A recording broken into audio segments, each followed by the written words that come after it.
Assalamualaikum, salam sejahtera.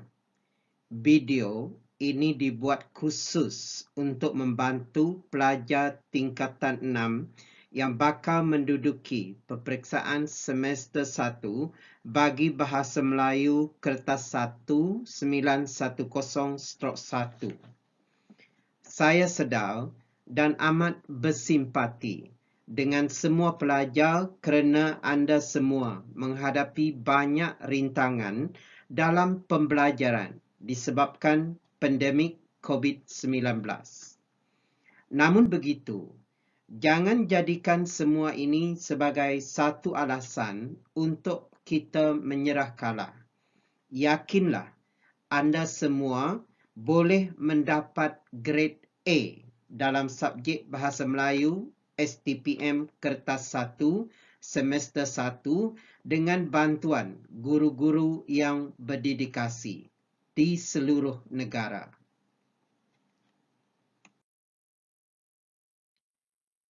Bahagian B, pemikiran kritis dan analitis, ialah fokus utama video yang akan saya kongsikan pada sesi ini.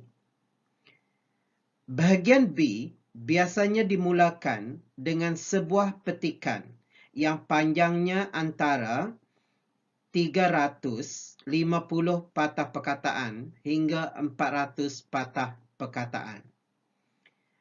Ini ialah salah satu contoh petikan. Saya bacakan. Pengajaran dan pembelajaran di rumah ialah pengajaran dan pembelajaran yang dilaksanakan di rumah atau pusat komuniti atau di mana-mana lokasi yang bersesuaian. PDPR dilaksanakan apabila murid tidak dapat hadir ke sekolah dalam satu tempoh yang tertentu atas sebab bencana atau wabak atau sebab-sebab lain dengan kelulusan pentadbir negeri. PDPR boleh dilaksanakan dalam talian, luar talian atau offsite dengan berstruktur dan terancang. Pembelajaran secara offsite ialah kaedah pembelajaran yang berlaku di lokasi seperti di pusat komuniti atau di mana-mana premis yang diisytiharkan sebagai pusat pemindahan sementara akibat bencana atau wabak. Guru boleh melaksanakan PDPR dengan pelbagai kaedah mengikut kesesuaian.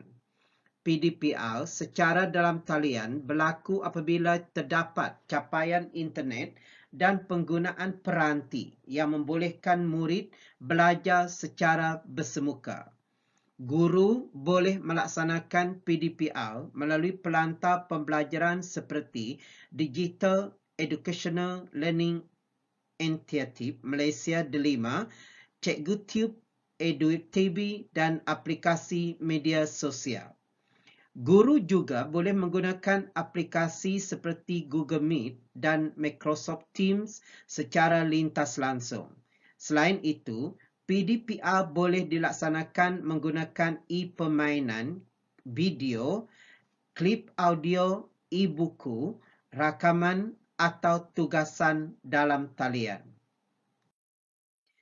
Pelaksanaan PDPR memerlukan murid menggunakan peranti berskrin seperti komputer riba, tablet, telefon pintar dalam tempoh tertentu.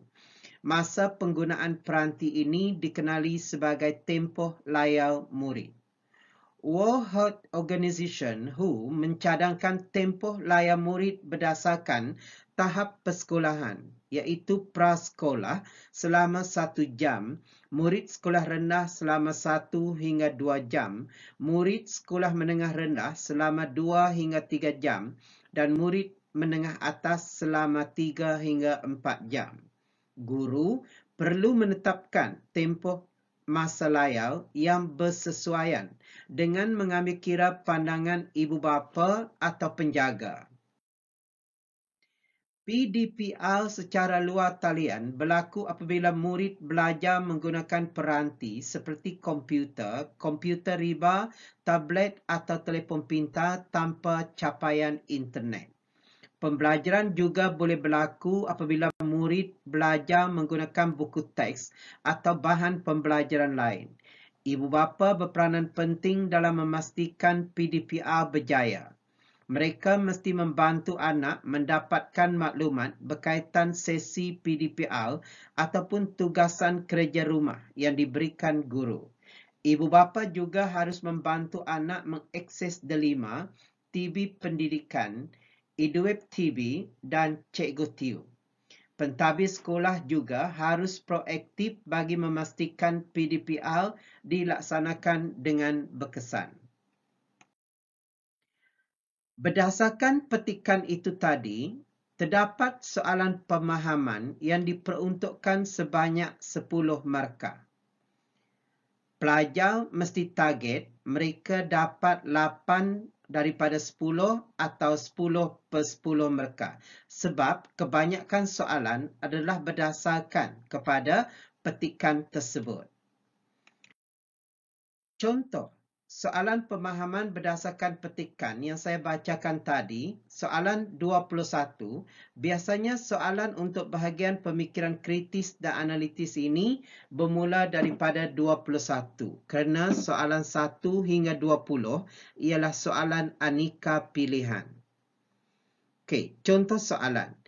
Apakah situasi yang memerlukan murid-murid harus mengikuti pengajaran dan pembelajaran dari rumah? 2 markah.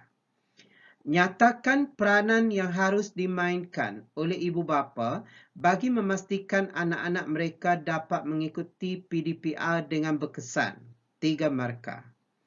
Menurut pengarang, guru boleh melaksanakan PDPR secara dalam talian apabila terdapat capaian internet melalui pelbagai kaedah. Nyatakan kaedah-kaedah tersebut. 5 markah. Soalan 21, 22, 23, jawapannya memang dalam petikan. 10 markah diperuntukkan untuk ketiga-tiga soalan ini. Manakala soalan 24 memerlukan pelajar menulis esei pendek, soalannya pun berdasarkan kepada petikan tersebut. Cuma jawapannya lebih panjang dan pelajar perlu memikirkan jawapan yang sesuai untuk menjawab soalan ini kerana markah yang diperuntukkan sebanyak 20 markah. Okey. Berdasarkan petikan tadi, soalan 24 untuk teks ini ialah pentadbir sekolah juga harus proaktif bagi memastikan PDPR dilaksanakan dengan berkesan. Okey, soalan ini, penyataan ini diambil daripada ayat terakhir dalam perenggan yang keempat. Jelaskan peranan yang boleh dimainkan oleh pentadbir sekolah dalam memastikan PDPR dapat dilaksanakan dengan berkesan. Panjang jawapan anda hendaklah tidak melebihi 150 patah perkataan. 20 markah diperuntukkan untuk soalan ini. Dan anda kena menulis jawapan sepanjang 150 patah perkataan. Okey, bagi soalan 21, apakah situasi yang memerlukan murid-murid harus mengikuti pengajaran dan pembelajaran dari rumah? Jawapan yang dicadangkan ialah murid-murid harus mengikuti pengajaran dan pembelajaran dari rumah apabila mereka tidak dapat hadir ke sekolah dalam satu tempoh tertentu atas sebab bencana atau wabak berbahaya. Mereka juga boleh menjalani PDPR atas sebab-sebab lain dengan kelulusan pendaftaran negeri. Jawapan ini sesuai diberikan 2 markah. Untuk soalan sebegini, jawapan soalan ini terdapat dalam petikan. Soalan jenis ini, pelajar mesti mendapat markah penuh kerana penyataan yang menjadi jawapan kepada soalan jelas tertera dalam petikan. Cuma, pelajar kena faham betul-betul petikan itu dan memilih penyataan manakah yang sesuai dijadikan jawapan yang menepati tugasan soalan.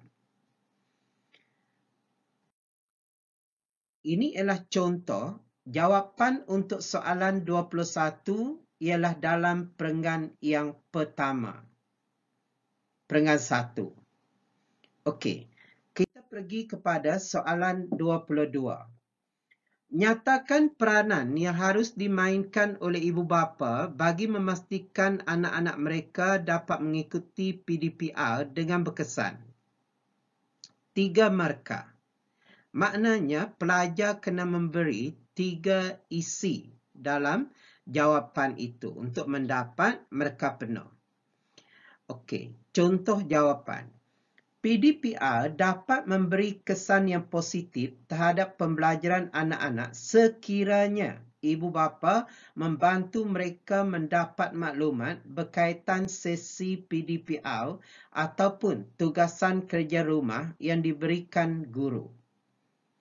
Ibu bapa juga harus membantu anak-anak mereka mengakses delima TV pendidikan, EduWeb TV atau koleksi video dan Cikgu Tube.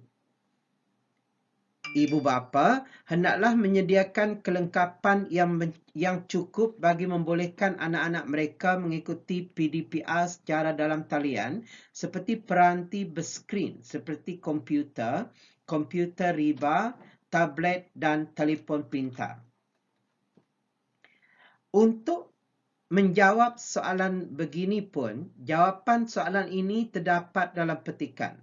Pelajar perlu membaca petikan dengan teliti dan fahami kehendak soalan. Kemudian, isi penting yang menepati kehendak soalan perlu diletakkan dalam jawapan. Olah isi tersebut dengan ayat yang gramatis supaya dapat markah penuh bagi soalan ini. Contoh di mana kita jumpa jawapan untuk menjawab soalan ini ialah di perenggan 3 dan perenggan yang keempat.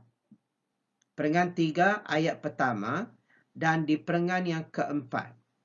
Kita dapat melihat dan mengecam jawapan untuk soalan 22. Baik, yang seterusnya, soalan 23.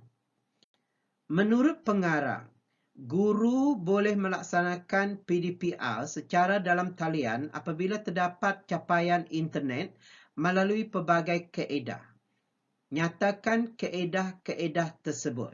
5 markah, maknanya pelajar kena memberi 5 kaedah untuk yang boleh dilakukan oleh guru bagi melaksanakan PDPR secara dalam talian apabila terdapat capaian internet. Itu ialah tugasan soalan. Baik, jawapan contohnya. Menurut pengarang, kaedah PDPR boleh digunakan oleh guru jika terdapat capaian internet ialah kaedah pelantar pembelajaran seperti Digital Educational Learning Initiative Malaysia, DELIMA, Cikgu Tube, EduWeb TV dan aplikasi media sosial. Guru juga boleh menggunakan aplikasi seperti Google Meet atau Microsoft Teams secara lintas langsung live streaming. Guru boleh menggunakan e-permainan, video, klip audio, e-buku, rakaman atau tugasan dalam talian semasa melaksanakan PDPR.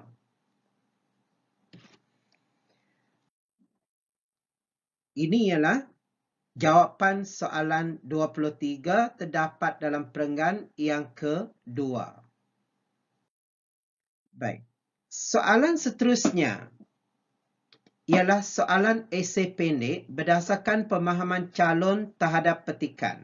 Soalan ini 20 markah. 15 markah untuk isi, 5 markah untuk bahasa. Jadi 15 campur 25 ialah 20 markah. Skema pemerkahan ialah calon perlu memberikan 3 isi. Setiap isi 5 markah, jadi semuanya 15 markah. Dan kemudian markah bahasa 5%. Soalannya, pentadbir sekolah harus proaktif bagi memastikan PDPR dilaksanakan dengan berkesan. Jelaskan peranan yang boleh dimainkan oleh pentadbir sekolah dalam memastikan PDPR dapat dilaksanakan dengan berkesan. Panjang jawapan anda hendaklah tidak melebihi 150 patah perkataan. Tolong ingat, 150 patah perkataan dan tugasan soalan ini ialah peranan yang boleh dimainkan oleh pentadbir sekolah. Jadi, pelajar kena tahu siapa pentadbir sekolah. Pentadbir sekolah terdiri daripada pengetua, penolong-penolong kanan dan ketua-ketua bidang. Okey, jadi apakah peranan yang boleh dimainkan oleh golongan ini dalam memastikan PDPR dapat dilaksanakan dengan berkesan? 6 perkara penting yang pelajar harus ingat atau harus tahu dalam menjawab soalan nombor 24 ini ialah fahami tugasan soalan. Jawapan calon perlu relevan dengan tugasan. Relevan maksudnya menjawab tugasan itu. Esei ini tiada pendahuluan dan tiada penutup. Calon mesti memberikan 3 isi yang sesuai dengan tugasan soalan. Isi hendaklah dipikirkan sendiri oleh calon, tiada dalam petikan. Jumlah patah perkataan mestilah 150 patah perkataan sahaja. Okay, jadi, pembahagian markah untuk setiap isi itu tadi, yang 15 markah itu, satu isi 5 markah, dan setiap isi itu akan dinilai berdasarkan 4 perkara. Isi utama, 2 markah, huraian isi utama, 1 markah, contoh bukti pandangan atau huraian lanjut, 1 markah, dan huraian contoh atau huraian lanjutan, 1 markah. Jadi, pelajar perlu membina sekurang-kurangnya 4 markah sebab jumlah 4 ayat. Jumlah perkataan 150, maknanya satu isi perlu dihuraikan dalam lingkungan 50 patah perkataan. Okey. Mula-mula, apabila pelajar menjawab soalan seperti ini, pelajar perlu merangka isi. Kita kena bagi 3 isi, tetapi bila kita fikirkan isi, kita mungkin fikirkan 4, kita mungkin fikirkan 5, kita mungkin fikirkan 6 atau 10. Tetapi di penghujungnya, kita kena fikir 3 isi yang betul-betul boleh dihuraikan. Contohnya, macam pelajar ini, dia menyenaraikan 5 isi. 1. Mengatur jadual pembelajaran yang fleksibel bagi menguruskan aktiviti PDPR yang berkesan. Peranan pentadbir. Kedua, peranan pentadbir yang dipikirkan oleh pelajar ini ialah memantau PDPR yang dijalankan dan memberikan sokongan yang bersesuaian kepada guru. Ketiga, mengadakan perbincangan dengan guru berkaitan dengan pengendalian PDPR. Keempat, memberikan kursus tentang pengendalian PDPR yang berkesan. Dan kelima, menyimak kehadiran guru dan pelajar. Okey. Semua ini mungkin peranan pentadbir dan pelajar ini memilih untuk menulis 1, 2 dan 4 dalam jawapannya yang diwarnakan dengan kuning itu. Dia tolak 3 dan 5. Okey, kita lihat peringkat seterusnya, maka pelajar kena merangka isi. Rangka jawapan pelajar perlu berdasarkan kepada cara pemerkahan itu tadi. Untuk isi, contohnya, pentadbir mesti mengatur jadual pembelajaran yang fleksibel. Pelajar ini dia akan dapat 2 markah.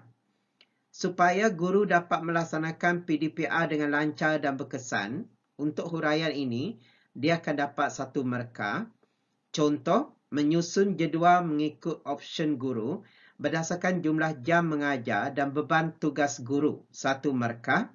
Dan huraian contoh pula, pelajar ini akan menulis, guru tidak terlalu terbeban dalam melaksanakan PDPR kerana jadual waktu adil dan saksama. Jadi, pelajar ini akan menulis jawapannya dalam 50 perkataan seperti ini. Peranan pentadbir sekolah ialah mereka harus menyediakan jadual pembelajaran PDPR yang fleksibel. Jadual tersebut penting supaya guru dapat melaksanakan PDPR dengan lancar dan berkesan.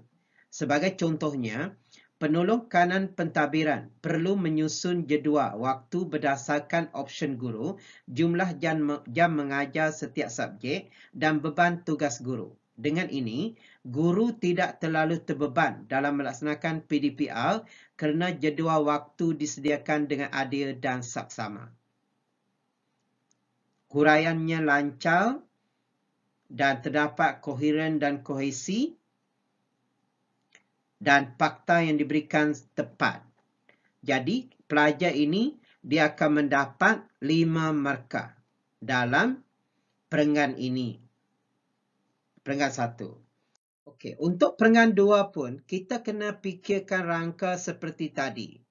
Isi, pentadbir mesti memantau guru semasa mengendalikan PDPR pada setiap hari. Kenapa? Memastikan guru mematuhi masa dan tidak membatalkan kelas sesuka hati. Bagaimana? Contoh itu ialah bagaimana? Okey, masuk ke dalam kelas atas talian, memantau menggunakan borang pemantauan, borang kehadiran dan rancangan pelajaran harian guru. Dan huraiannya, hasil pemantauan dapat digunakan untuk meningkatkan lagi kualiti pengendalian PDPR setiap guru. Okey, ini ialah cara pelajar itu menulis jawapan sebenar. Pentadbir sekolah harus memantau guru semasa mengendalikan PDPR pada setiap hari. Pemantauan ini penting untuk memastikan guru mematuhi masa dan tidak membatalkan kelas sesuka hati. Sebagai contohnya, pentadbir masuk ke dalam kelas atas talian dan memastikan guru menghantar rancangan pelajaran harian. Dapatan daripada pemantauan akan digunakan untuk membimbing guru demi meningkatkan lagi kualiti pengendalian PDPR setiap guru. Okey, isi 3 pun kita kena rangkakan jawapan yang sama. Contohnya, isi, pelajar ini akan dapat 2 markah. Pentadbir mesti mengadakan kursus atau bengkel tentang pengendalian PDPR dengan berkesan. Huraian isi, mengapa? Supaya guru mendapat maklumat yang jelas tentang PDPR dan mendapat idea tentang cara mengendalikannya. Bagaimana?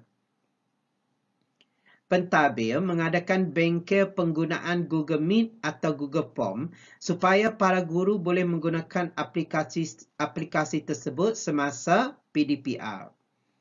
Huraian contoh, guru semakin kreatif dan inovatif dalam mengendalikan PDPR dan prestasi pelajar akan meningkat. Ini ialah cara pelajar ini menulis jawapannya yang lengkap.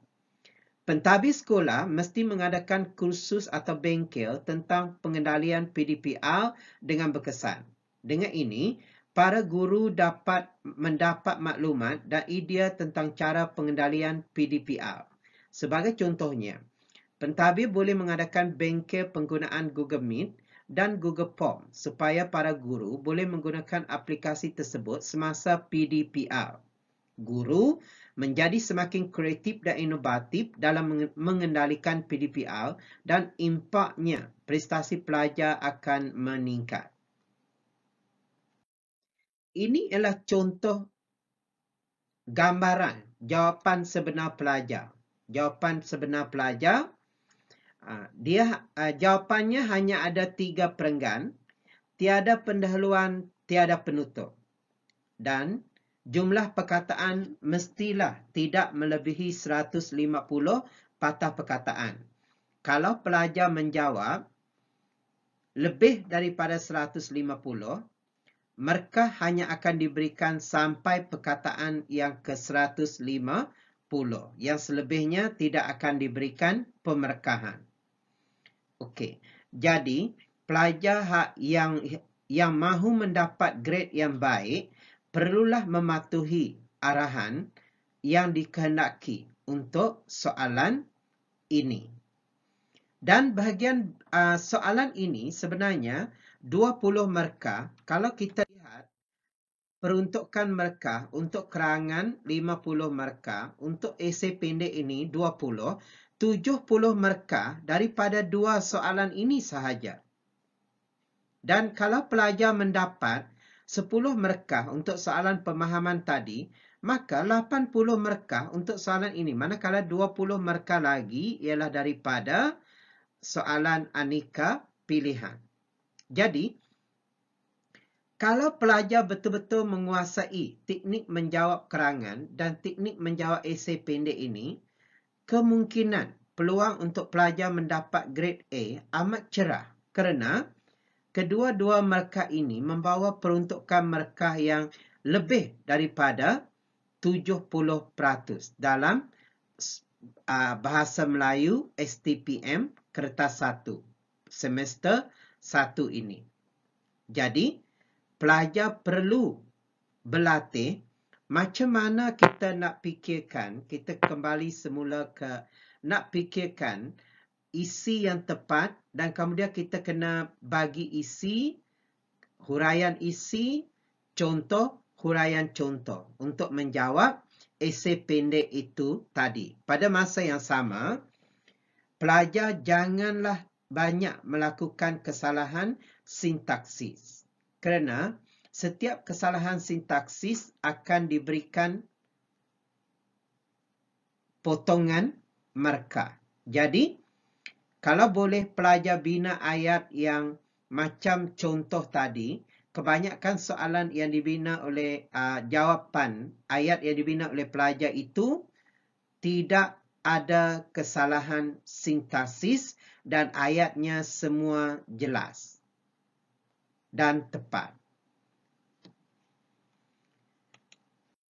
Okey, itu sahaja perkongsian untuk bahagian B, pemikiran kritis dan analitis teknik menjawab, bahagian B.